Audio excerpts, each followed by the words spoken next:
Good morning, everyone. Namaste.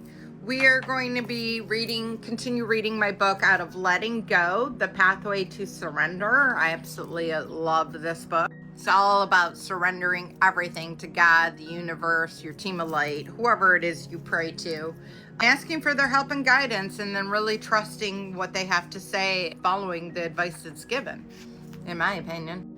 We're still reading on chapter 2, The Mechanism of Letting Go.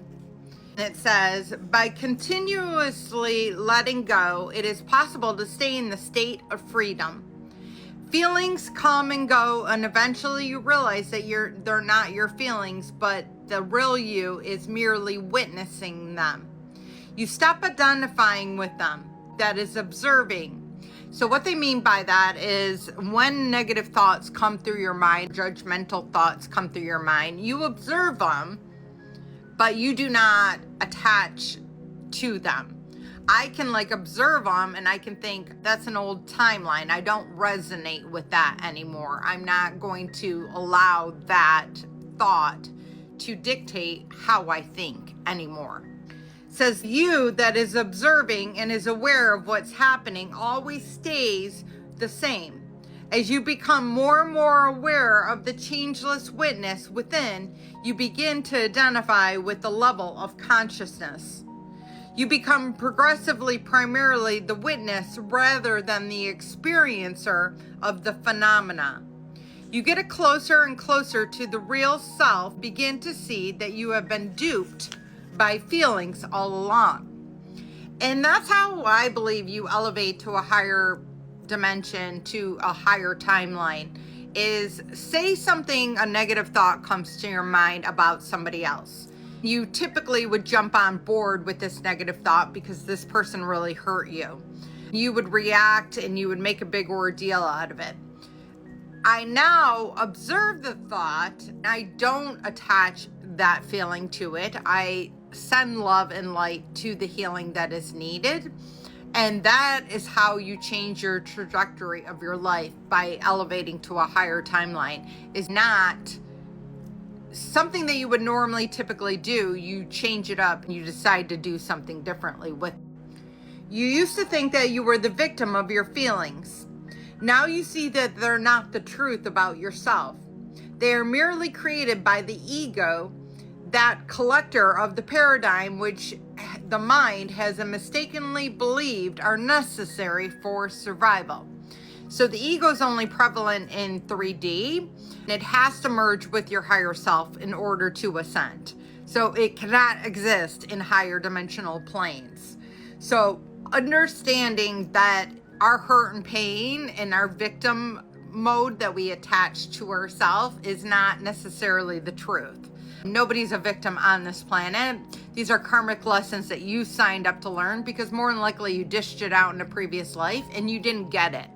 So these are karmic lessons that you're learning so that you can gain that empathy and understanding to how badly you hurt somebody else. So you are not a victim. This is what I believe. And, do your own research in regards to that. The results of letting go are deceptively quick and subtle, but the effects are very powerful. Often we have let go, but we think we haven't. It will be our friends who make us aware of the change. One reason for the phenomena is that when something is fully surrendered, it disappears from consciousness.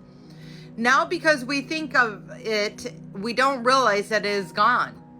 This is a common phenomenon among people who are growing in consciousness. We are not aware of all the coal that we have shoveled, and we are not looking at shovelful we are handling right now. We don't realize how much the pile has gone down. Often our friends and family are the first ones to notice. And they might not notice that you're doing the healing work, but they'll look at you and notice.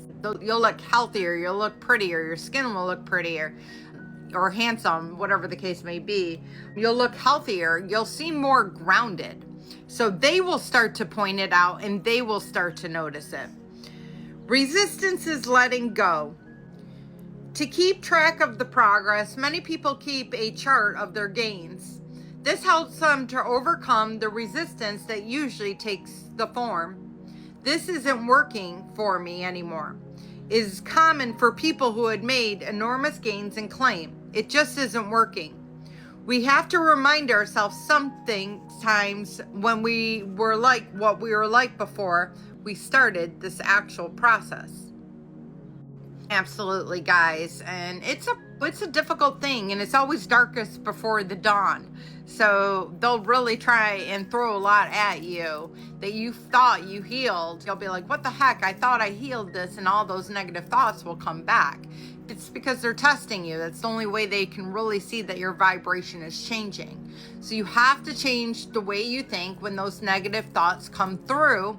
You have to identify that you're no longer wanting to think that way. You don't want to judge. You don't want to think negatively of yourself or others.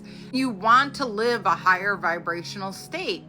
You have empathy for the people that had hurt you, because more than likely they're just trying to help you to balance that karmic debt out, as well as for you to gain the empathy for them and what they're going through.